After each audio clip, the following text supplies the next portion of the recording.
বড় ভাই বিসমিল্লাহ করে ডান হাত দেখছেন, মাটি তুলেন তো দেখি। গাছটা ফলাই দেন, তাহলে খেলা দিকে লক্ষ্য করেন। দেন তাহলে মাটির থেকে কিন্তু আমার জাদু, খেলা দিকে লক্ষ্য করবেন, খেলা ধরার চেষ্টা করবেন, মনটা ফুর্তি রাখো, মন বাজার করে ফেলাইতে কিন্তু আমার কথা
কি দেখলেন?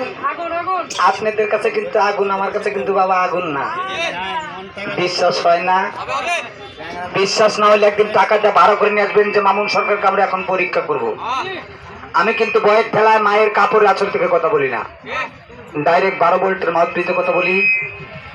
আপনাদের দোয়া শুধু পৃথিবীর মধ্যে একমাত্র স্বয়ং আল্লাহ পাক ছাড়া কাউকে থেকে আমি ভয় পাই না। 100 মন খড়ের মধ্যে আগুন ধরে দেবেন। কয়শো মন? 100 মন। আগুনের তাপে ঠেলায় ধরে মানুষ 100 হাত থাকে সেখানে আমাকে লোহার চিবল দিয়ে হাত বাঁধবেন, পাও বাঁধবেন। বান্ধার পরে যেরকম হিন্দু দাদারা মারা গেলে চিতায় পুরো দেয়, সেই জ্বলন্ত আগুনের মধ্যে আমাকে 10 মিনিট পোড়াতে রাখবেন। চরম ধুলি না বলতে পারি, একটা পশম পুরার ক্ষমতা নেই। যেই খেলা আমি 5 লাখ টাকা নিতে বায়না ছাড়া খেলা থাকে না, সেই খেলা আপনাদের মাঝে আজকে দেখাবো। রতন গান্ধী কিভাবে এই মেয়েটাকে টুল সহ 6 ফিট শূন্যের উপরে রাখবো 10 মিনিট সময়। কোনো কারেন্ট, কোনো ব্যাটারি, কোনো চুম্বক লাগবে না। আমার খেলা যদি কেউ ধরে দিতে পারেন, মৃত্যুর আগ পর্যন্ত আমার পরিবার সহ আপনার পায়ের স্যান্ডেল জিবাদা চেপে দেবো। তার জন্য পুরস্কার ঘোষণা করে দিলাম 5 লক্ষ টাকা। এদিক দিয়ে মেয়েটার ঘন্টা গান, এদিক দিয়ে খেলা দেখে আপনি আপনাদের আরাম খানায়, আর আমি চলে যাবো আমার গরিব খানায়। অনেকে মনে করছেন মামুন সরকার 9 মাস পরে আইছে, আমাদের কাছে যা টাকা পয়সা আছে মনে হয় আজকে হাত পাতবে। মাফ করবেন, যদিও আমি গরিবের সন্তান হইতে আমি ভিখারি ছেলে না।